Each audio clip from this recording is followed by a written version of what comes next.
middle children of history, man. No purpose or place. We have no Great War, no Great Depression. Our Great War is a spiritual war. Our Great Depression is our lives. Hey, right. Hey, come out. Right. Right. Circle left. Circle left. Stand still, huh? Hey, ready. 1 o'clock. Oh. Good. 12. Oh. 5 to 3. I got mixed up. There is no way that you could have been as bad at hockey as you are at golf. All right, let's go. You like that, old man? You want a piece of me? I don't want a piece of you. I want the whole thing.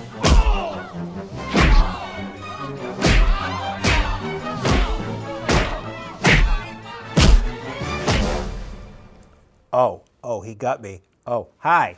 How are you?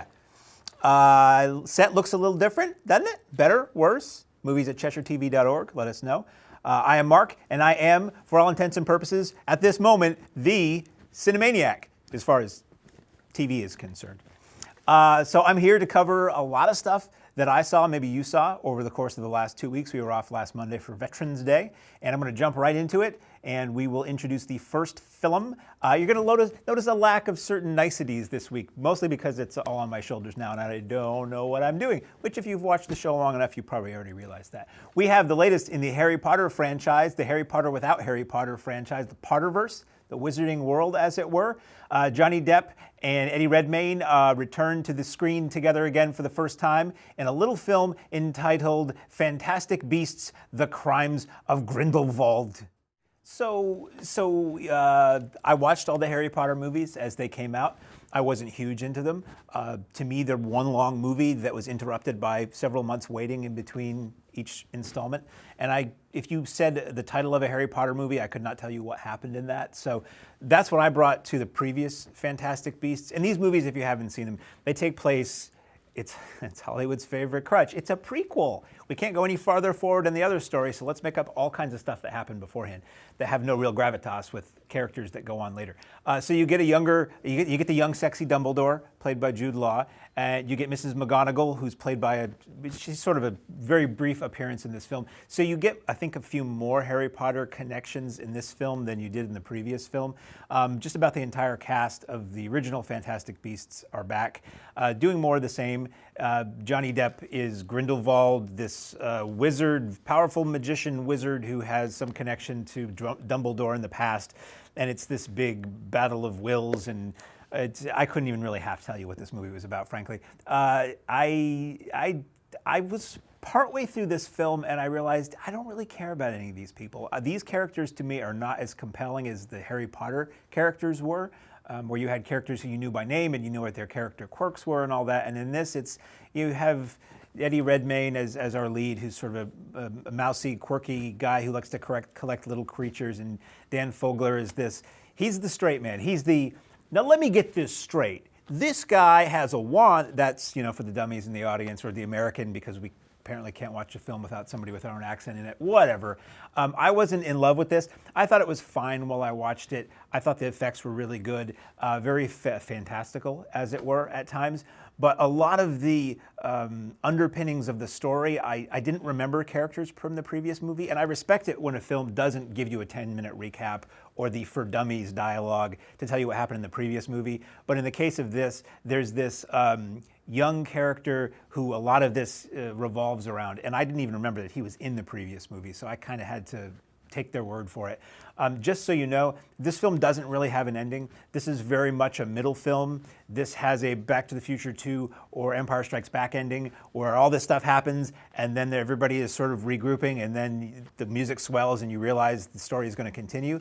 There were some people in the theater when I saw it and I heard some woman say, "That's it," because she assumed this movie was going to have a tight little bow ending, and it doesn't.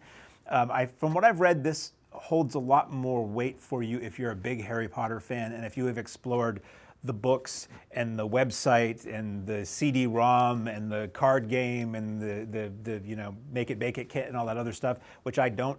So for me, this is just a little magical ride. I will say the set design was phenomenal. The set design for these ministries of magic that are in large cities, that's the thing I think I love the most about the first movie, and that was here again too. I feel like I didn't see this in 3D, but I feel like if I could have, that would have added another element, because you do have these sweeping camera movements through cities and through passageways and through these sets and things. That would be pretty cool. And the creatures are pretty cool. I felt like there was a bit less of that than in the last film. This seems to be more of a moving toward a Harry Potter kind of thing. So ultimately, I didn't think it was that great, but it was fine for, I had to see it. So that was pretty much it. Up next, we have, see, they don't have to worry about the lower thirds now. It's fantastic. This is much easier for them in there. Up next, we have a new family film with Rose Byrne and Mark Wahlberg, entitled Immediate Family. So this is basically, it's called Instant Family, by the way, not Immediate Family. There was a movie called Immediate Family. Fewer laughs than are in this one. Not that I thought there were that many laughs in this one, for me personally. So this is a very family-friendly, family-oriented. There is texting of bodily part photo subject matter that it's alluded to in the trailer. That's as saucy as it gets, and even then it's just a little bit of dialogue. It's really a fun for the whole family. I guess not fun, but it's a family comedy drama. It's about, in case you're watching this on YouTube, where we have removed the trailer so that we can put this on YouTube, Mark Wahlberg and Rose Byrne are a couple who haven't had kids, and they decide, why don't we do the foster parent thing, and they wind up adopting a family, a young teenager and two younger siblings of hers, and all of the wackiness that ensues. And really, this is sort of the, it felt to me almost like a sitcom pilot, or it's pretty much the foster parent PSA feature length. It's like the foster care organizations of the country pulled their dough and got some name actors to be in this movie that really sort of, not that it's a bad thing. I mean, it's a very noble thing, and ultimately this will probably be the DVD that the groups of potential foster parents are brought into the room to watch, or handed out to watch, to give them a sense of what they might be in for.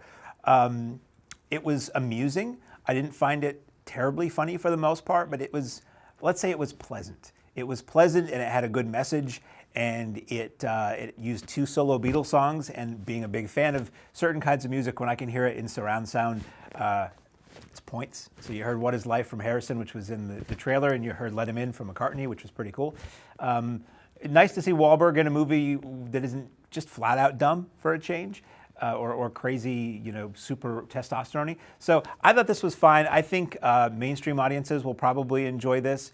This isn't anything that I would revisit, but this is the kind of thing I would say to my parents or older relatives, go see that movie, you'll enjoy it, it's wholesome and all that. Okay, speaking of family movies, here we have you can't say live action, it's still animated, it's just a different kind of animation. You have a CG animated version of the mid-60s Dr. Seuss classic TV special, based on a book, entitled The Grinch.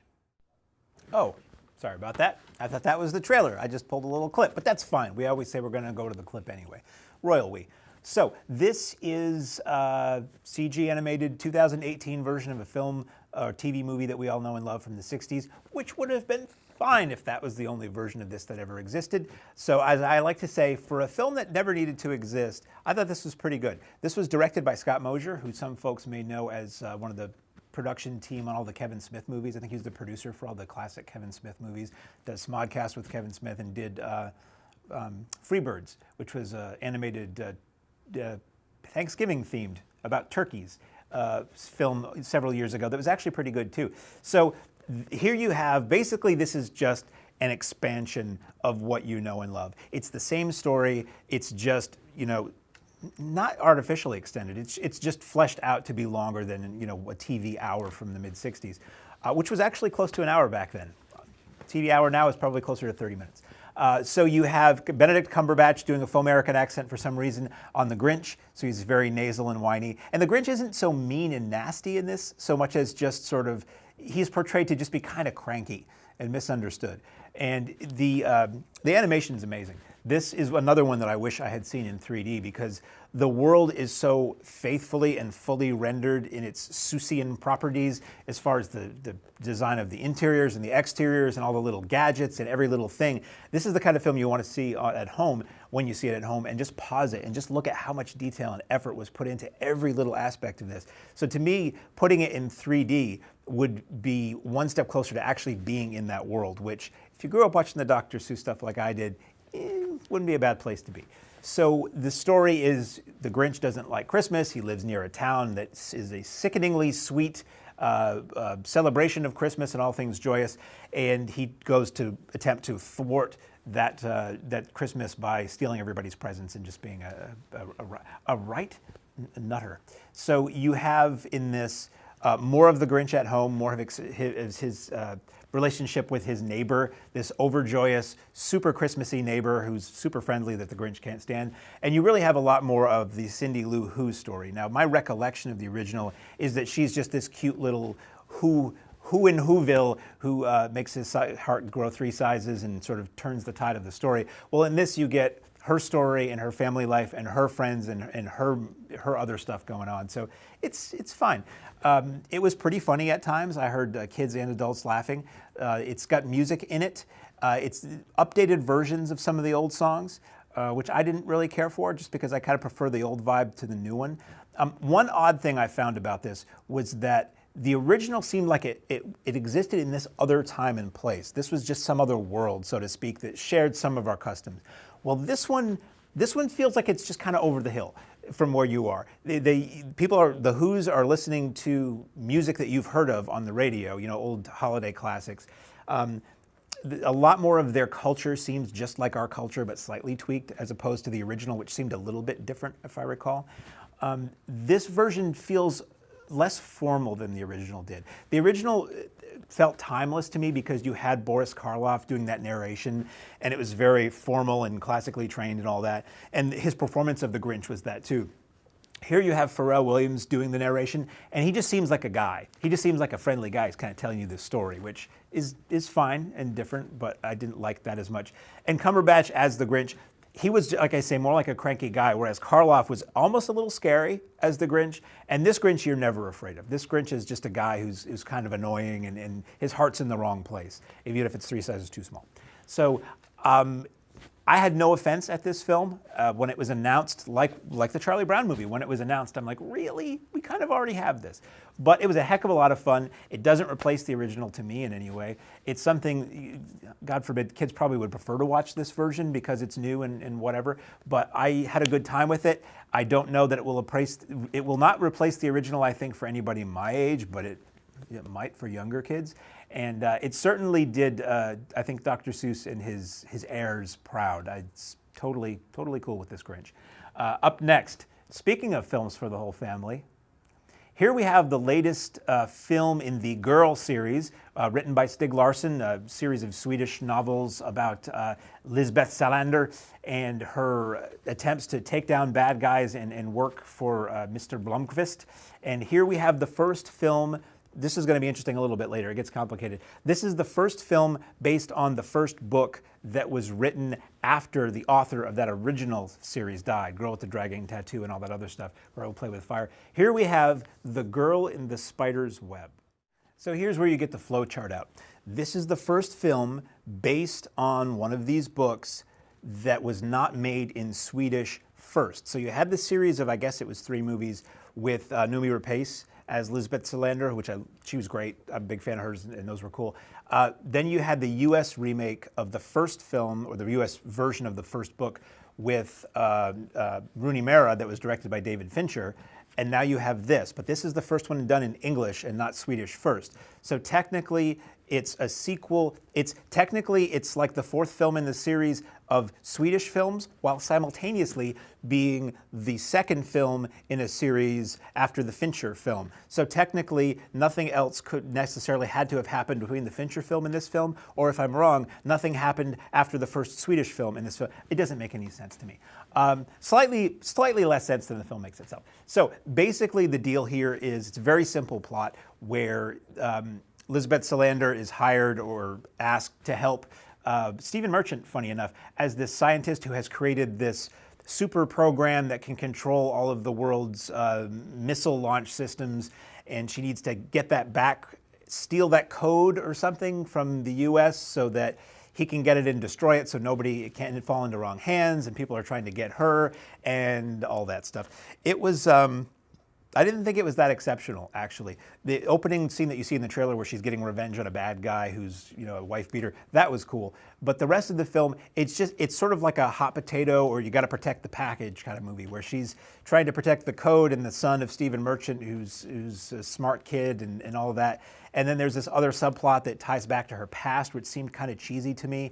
And when the big ultimate villain is revealed, who it is seems cheesy to me, and that performance seems cheesy to me. And what's funny is that the opening titles of this film, the title sequence, which is nice to see once in a while, felt like they should have had a Bond theme running under them. And I was talking to a friend over the weekend, and he said the titles for the Fincher version were even better and had that, and I just don't remember the Fincher version very well. So this film almost felt at times like a Bond film in a way, like a really low-key one, especially the ending. So I didn't think it was very exceptional. I really didn't care for Claire Foy as Solander. She didn't seem that interesting to me. And Claire Foy I wasn't really familiar with. Apparently she was the wife in First Man, and she's done a lot of other things, a lot of British TV. But this, it was a passable thriller for me. It was okay, but ultimately it was just really routine and standard. It was just bad guys trying to get the good guy or gal trying to get something from point A to point B, and the ending just seemed a little silly to me. It's silly and really like hack screenwriter, something happened in the beginning and we're gonna do it again at the end, but because we're doing it at the end, it's got all kinds of weight to it. So anyway, I didn't really care for Girl in the Spider's Web. Let me know what you think, movies@CheshireTV.org. If you've read all the books, or if you've seen all the movies, or if you remember all the movies better than I do, and how this one stacks up. But for me, it was just kind of there. Up next, oh boy, speaking of movies, shall we? Here is a film that I was excited to see, and I will frankly admit I am shallow to the degree where it was mostly because they used an AC/DC song in the trailer. Here's a film about a bunch of World War II soldiers who are behind enemy lines trying to take out a radio tower before D-Day happens so that D-Day can happen, and the things they find in this German-occupied village are not what you would expect in a little film entitled Overlord. So I'm a big fan of the 1977 movie Shockwaves, which I saw on Boston TV as a kid. So any kind of Nazi weird experiment monster kind of movie, I'm always like, oh, maybe it'll be another Shockwaves. Now you might watch Shockwaves now and think it's garbage, and maybe it is, but I like Shockwaves. So I was kind of hoping this would be another one of those. I watched Dead Snow years ago and I really didn't like that and the sequel. So I was kind of hoping this would be the same thing or something cool. And it didn't work for me. Now, everybody I know who's a horror fan loves this movie, and a lot of these people are saying it's like one of their favorites of the year. I just didn't, for me it took too long to get where it was going, and it had these weird things. Now you don't argue logic in a movie about Nazi monsters, but these guys are behind enemy lines. They've just parachuted into an area that's surrounded by Germans, and they're just walking around carrying on full volume conversations and like yelling at each other outside. I'm like, really? And then they're in a house, they're holed up in a house where Germans are everywhere, including like outside the door, and they're having arguments and stuff. And I'm just thinking, really? Anyway, I didn't really care for Overlord. It was well made, I will say that. Just for me, it took too long to get to the monster and the weird stuff. And then when it did, I wasn't into it. It reminded me of Captain America, the first film, a bit, with the Nazis doing experiments and a little steampunky sci-fi kind of stuff. But for me, it didn't really work. It had Wyatt Russell, who's Kurt Russell's son, is the guy you see with in the film with the beard, which I never would have guessed. I will say again, it is well made, but I just didn't care for it. I'm going to move on because we have a lot to cover, and I want to talk about some of these more than others. So up next is a remake of one of my personal favorite films, the Dario Argento 1977 psychedelic fairy tale mind freak Suspiria. This one is entitled Suspiria. So again, as I like to say, for a film that never needed to be made, I really liked this film. Like I said, a huge fan of the original. I thought it was sacrilege to try to tackle it again. The original is such a unique vision, and it's style over substance, but it is what it is. And the soundtrack by Goblin's amazing, and the colors and set design and all that. The filmmaker here wisely chose to go in another direction, which is great. Because to me, a good remake is not the same thing all over again. A good remake, I liked the Dawn of the Dead remake. People in a mall and zombies are outside. Now just do whatever you want. Don't do the same thing all over again. So here we have the basic story. You have Susie Banyan, who's this mousy young lady from the Midwest of America who goes to Germany to study at this prestigious dance school and finds out things are not what they seem, and there's something really evil lurking kind of literally in the walls of this place.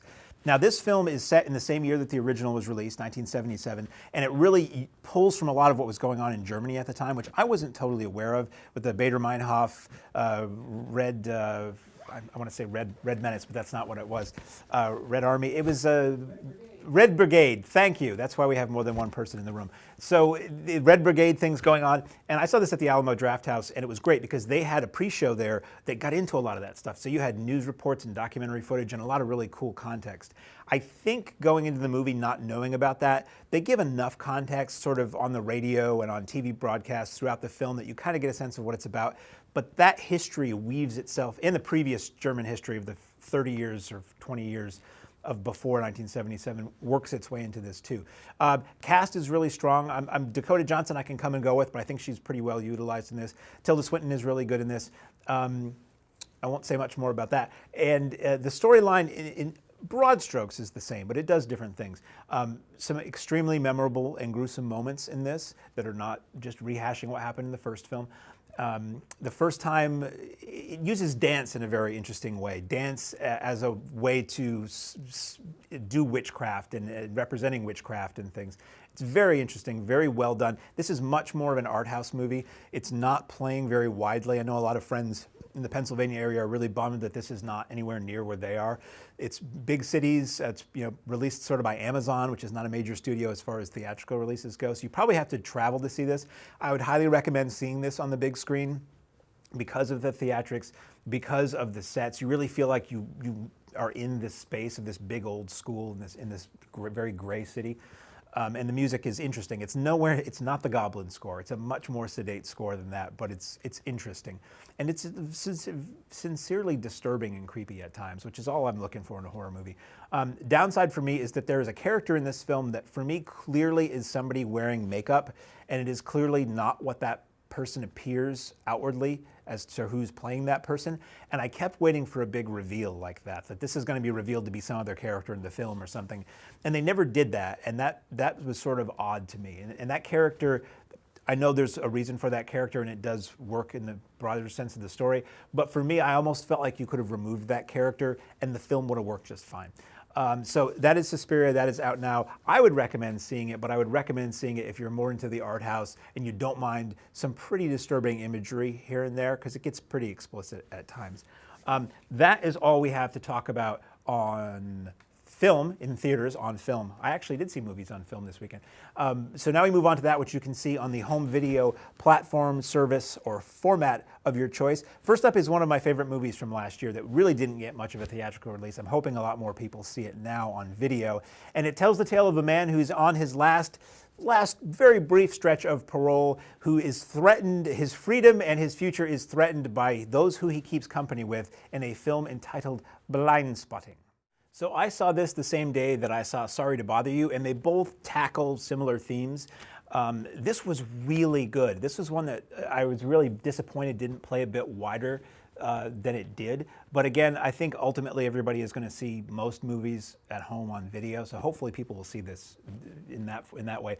So basically, as I said, you have this guy who he works for a moving company. He's at his last tiny week or so left on parole, and his best friend, who he's known since he grew up, is this white guy who's from the hood or acts like he is or whatever, and he's trying to live up the lifestyle, the gangsta lifestyle or whatever, and his just foolishness and stupidity and bravado is threatening to rub off on his friend who's just trying to stay clean and stay straight so that he can continue with his life that was interrupted.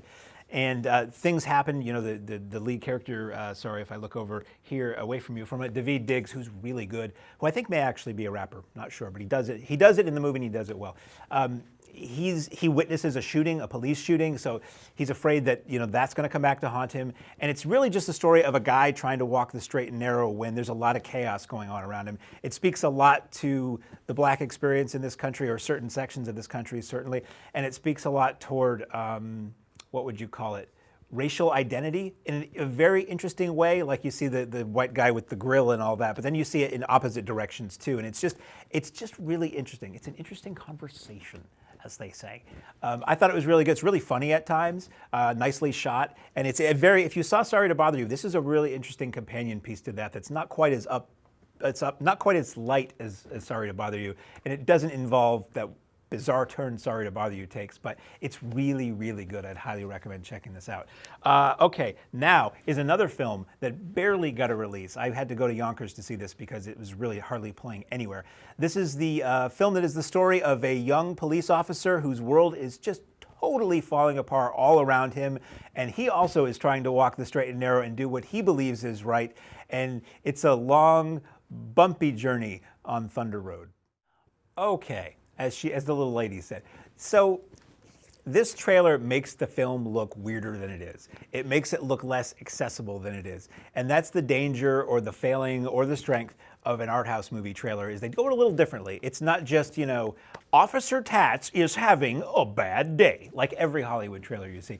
So I wasn't quite sure what to make of this film. It was highly recommended, so I went to see it, and I knew my window of opportunity was very small. So I saw this, and I thought it was going to be a drama, and I saw hints that it was supposed to be a comedy from the trailers, and I'm thinking, I'm not going to laugh at this guy breaking down at his mother's funeral. And 5 minutes or less into it, you're laughing at this man breaking down at his mother's funeral, because it's this guy he is so sincere and so proper and formal and pure of heart that he just has no concept that he's going about things entirely the wrong way. And a lot of the humor is not, well, I guess it is laughing at the guy. And I'm not somebody who gets off on laughing at people who are having a bad time or who are good people or in bad circumstances. But he just is so wrong in a lot of the ways he's trying to be right that it's really funny. Now, it's tender at times too, but basically, this man you open with, he's at his mother's funeral and he has temporary custody of his daughter, and just his life is falling apart bit by bit. And no matter how hard he tries to right that ship, he's just making it tip over more. Jim Cummings is the star writer director of this movie. I think it may have been based on a shorter film that had been previously like a Sundance short or something like that. I thought this was really good and really funny, and this is the kind of film that's going to totally slip through the cracks. Slip through the cracks? It will. It'll slip through the cracks because the crap floats, and that's what everybody pays to see. But the good movies, they sink sometimes. So you should see Thunder Road because it's really cool and really good and not very long and very amusing. And there'll be aspects of this film that you remember later on down the road. Now we get into the retro stuff. This is the stuff that I rushed through everything else to get to. This is something really quite extraordinary. We're going to run the ad for this, and then I will talk about it to the best of my ability. This is a set that Time Life and the Robin Williams estate have put together. I've never seen anything like this. This is titled Robin Williams Comic Genius. Take a look and I'll talk about it. So I had no idea this thing existed. This arrives at my door, and I didn't quite know what to make of it. This is going to sound like I'm shilling because they sent it to me for free. Thank you for sending it to me for free. This is one of the most amazing things I've ever seen.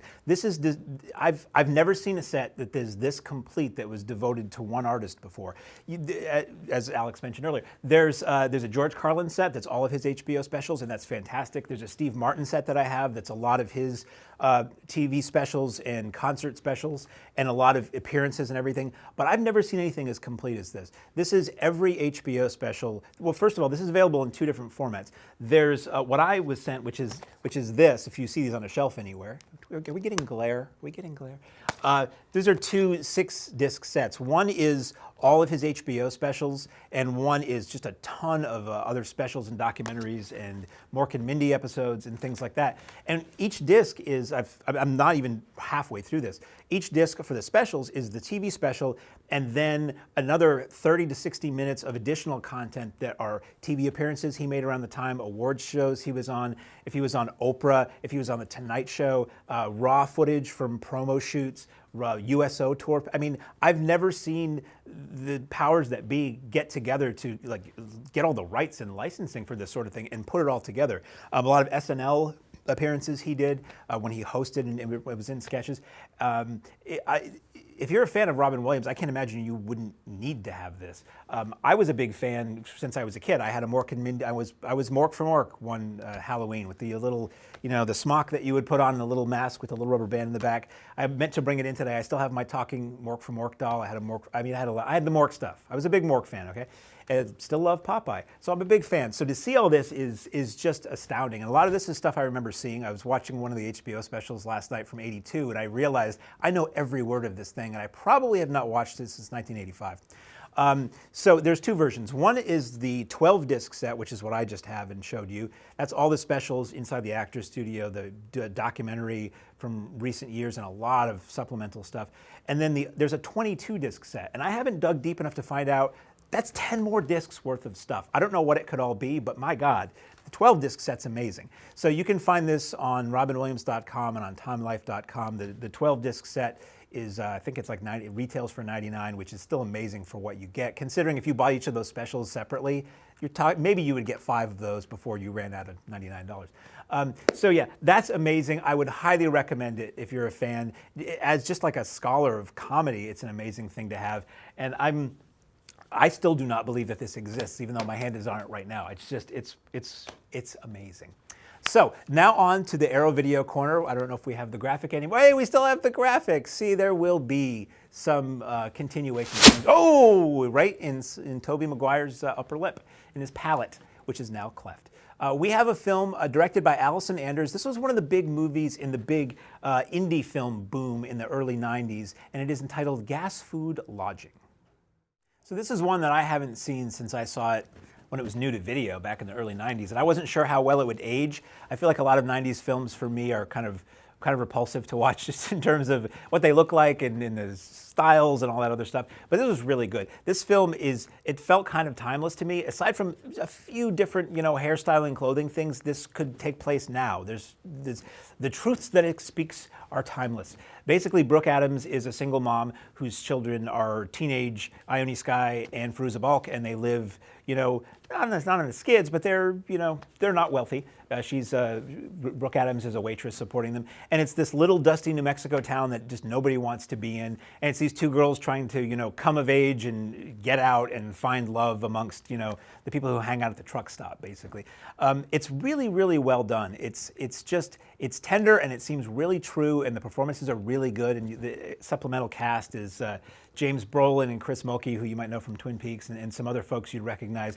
To me, I never remember his name, the guy who played T-Bag on Prison Break, as a British guy. And it's just really sweet and kind of lyrical, and it's really good. Now, the supplements, there's a nice long interview with Allison Anders done recently, and then there's like an hour-long look at women filmmakers from the 90s. That's pretty interesting too.